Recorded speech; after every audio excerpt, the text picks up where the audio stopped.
अध्याय 5 कर्मयोग कृष्ण भावना भावित कर्म। अर्जुन ने कहा, हे कृष्ण, पहले आप मुझसे कर्म त्यागने के लिए कहते हैं और फिर भक्ति पूर्वक कर्म करने का आदेश देते हैं। क्या आप अब कृपा करके निश्चित रूप से मुझे बताएंगे कि इन दोनों में से कौन अधिक लाभप्रद है? श्री भगवान ने उत्तर दिया, मुक्ति के लिए तो कर्म का परित्याग तथा भक्ति में कर्म दोनों ही उत्तम हैं, किंतु इन दोनों में से कर्म के परित्याग से भक्ति युक्त कर्म श्रेष्ठ है। जो पुरुष न तो कर्म फलों से घृणा करता है और न कर्म फल की इच्छा करता है, वह नित्य सन्यासी जाना जाता है।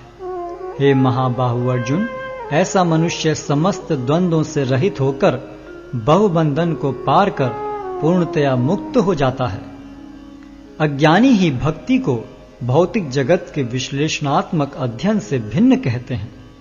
जो वस्तुतः ज्ञानी हैं वे कहते हैं कि जो इनमें से किसी एक मार्ग का भली भांति अनुसरण करता है वह दोनों के फल प्राप्त कर लेता है। जो यह जानता है कि विश्लेषणात्मक अध्ययन द्वारा प्राप्य स्थान भक्ति द्वारा भी प्राप्त किया जा सकता है, और इस तरह जो सांख्य योग तथा भक्ति योग को एक समान देखता है वही वस्तुओं को यथारूप में देखता है। भक्ति में लगे बिना केवल समस्त कर्मों का परित्याग करने से कोई सुखी नहीं बन सकता, परंतु भक्ति में लगा हुआ विचारवान व्यक्ति शीघ्र ही परमेश्वर को प्राप्त कर लेता है। जो भक्ति भाव से कर्म करता है, जो विशुद्ध आत्मा है और अपने मन तथा इंद्रियों को वश में रखता है, वह सबों को प्रिय होता है और सभी लोग उसे प्रिय होते हैं। ऐसा व्यक्ति कर्म करता हुआ भी कभी नहीं बंधता।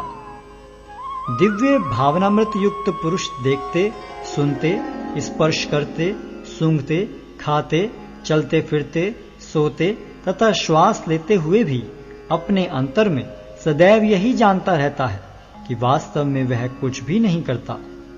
बोलते, त्यागते, ग्रहण करते या आंखें खोलते बंद करते हुए भी वह यह जानता रहता है कि भौतिक इंद्रियां अपने अपने विषयों में प्रवृत्त हैं और वह इन सब से पृथक है।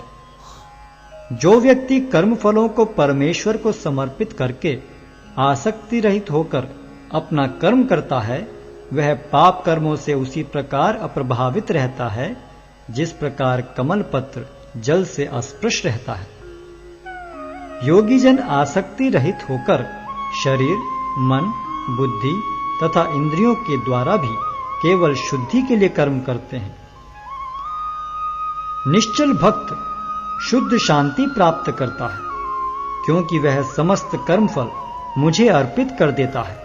किंतु जो व्यक्ति भगवान से युक्त नहीं है और जो अपने श्रम का फल कामी है, वह बंध जाता है।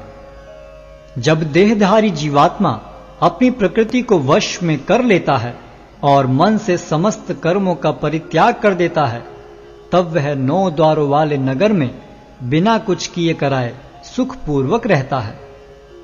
शरीर रूपी नगर का स्वामी देहधारी जीवात्मा न तो कर्म का सृजन करता है, न लोगों को कर्म करने के लिए प्रेरित करता है, न ही कर्म फल की रचना करता है। यह सब तो प्रकृति के गुणों द्वारा ही किया जाता है।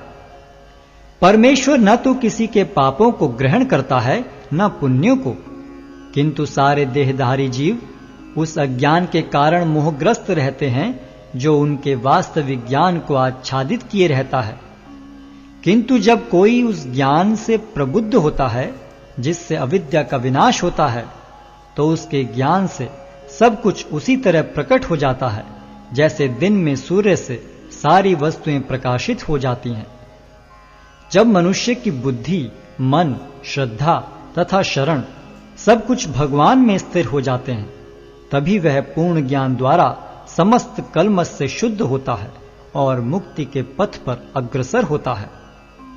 विनम्र साधु पुरुष अपने वास्तविक ज्ञान के कारण एक विद्वान तथा विनीत ब्राह्मण, गाय, हाथी, कुत्ता तथा चांडाल को समान दृष्टि से देखते हैं।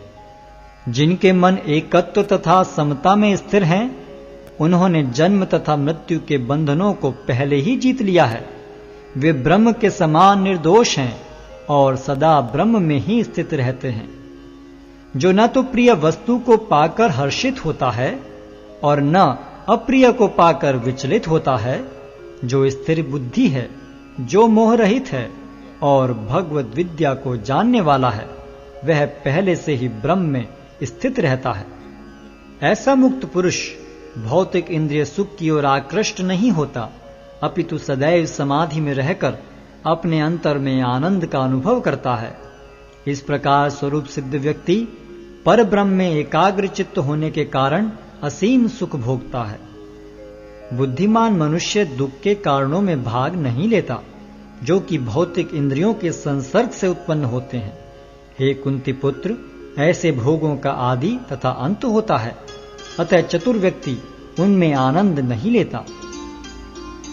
यदि इस शरीर को त्यागने के पूर्व कोई मनुष्य इंद्रियों के वेगों को सहन करने तथा इच्छा एवं क्रोध के वेग को रोकने में समर्थ होता है, तो वह इस संसार में सुखी रह सकता है। जो अंतःकरण में सुख का अनुभव करता है, जो कर्मठ है और अंतःकरण में ही रमण करता है तथा जिसका लक्ष्य अंतर्मुखी होता है, वह सचमुच पूर्ण योगी है। वह पर ब्रह्म में मुक्ति पाता है और अंततोगत्वा ब्रह्म को प्राप्त होता है।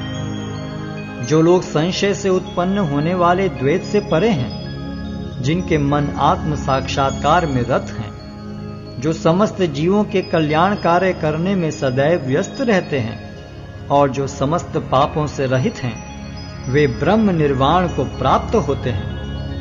जो क्रोध तथा समस्त भौतिक इच्छाओं से रहित हैं, जो स्वरूप सिद्ध आत्म संयमी हैं और संसिद्धि के लिए निरंतर प्रयास करते हैं, उनकी मुक्ति निकट भविष्य में सुनिश्चित है।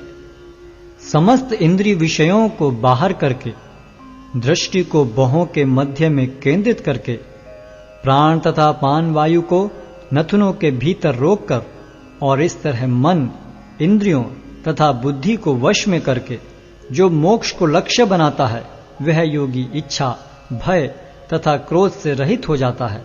जो निरंतर इस अवस्था में रहता है, वह अवश्य ही मुक्त है।